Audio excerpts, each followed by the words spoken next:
We are just about a couple of minutes away from opening bell on Wall Street in New York City, but could there be a different bell ringing in a different state in a few years? Well, Texas, listen to this, could be getting their own stock exchange to rival the New York Stock Exchange. Take a look at the headline. A group backed by Wall Street heavyweights BlackRock and Citadel Securities planning to start a new national stock exchange that is headquartered in Dallas, Texas.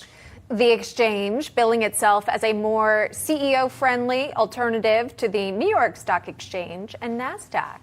Here to weigh in, Brandon Arnold is the Executive Vice President of the National Taxpayers Union. Thomas Savage is with the American Institute for Economic Research. So, Brandon, the group has already raised $120 million with the support of more than 24 investors. Do you think they'll see success in Dallas? Well, it certainly looks promising, and I think that's really good news for investors and companies alike.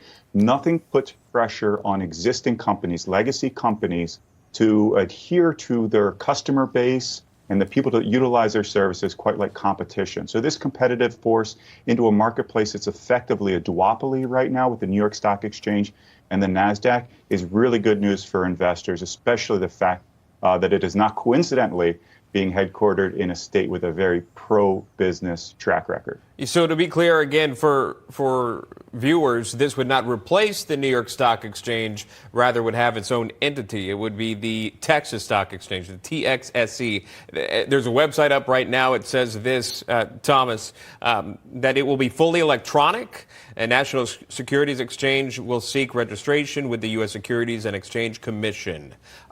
What does this look like? Why would there be a need to have a separate stock exchange, specifically here in Dallas, Texas? Well, as Brandon said, the generally pro-business policies are winning out here.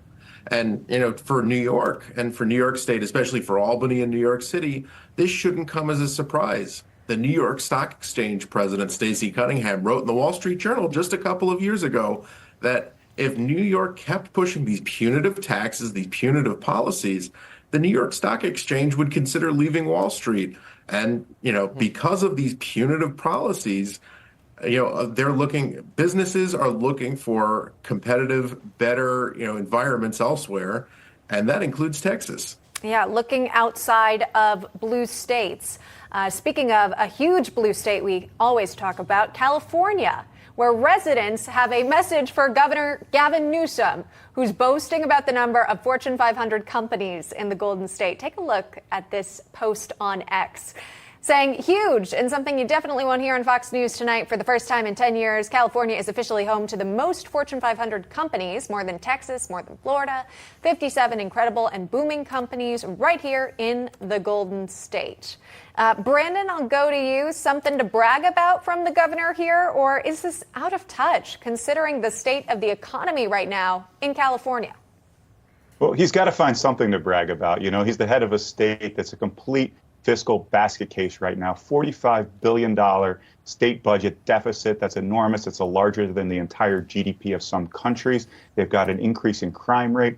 They've had a loss of population that they've only recently turned around. But it's becoming a stratified state. That is, you have billionaires, extremely wealthy people, and then you have very, very poor people. But a lot of folks in the middle are realizing that this state is not for them. They're leaving California. They're going to Arizona, to Texas, to Florida, the states that are more welcoming of businesses, of individuals, of liberty in general. So California is in a lot of trouble. So, of course, Newsom is going to find anything he possibly can to brag about. And not just the middle, but middle and under responding to this, those that have to stay in California. Some responses to the governor and his post. One of them says this: cool, the rich are getting really rich and the middle class are becoming poor. Welcome to sunny socialist California. Another user posting, California is $40 billion in debt and is losing 75,000 net residents a year. It's also gaining the most illegals and homeless of any state. How's that going to work out in the long term for Gavin Newsom and his constituents? Final thoughts from Thomas on that.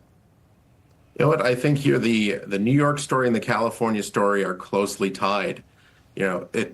These progressive policies are born not by the rich, but by the middle class, and they're getting squeezed out. They're leaving for better opportunities elsewhere.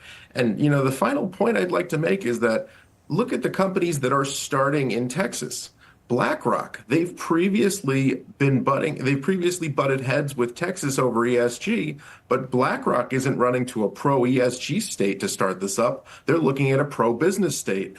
And I think that just spells that's the writing on the wall right there, that if you want to start a business, you want a business friendly state, not a political activist state.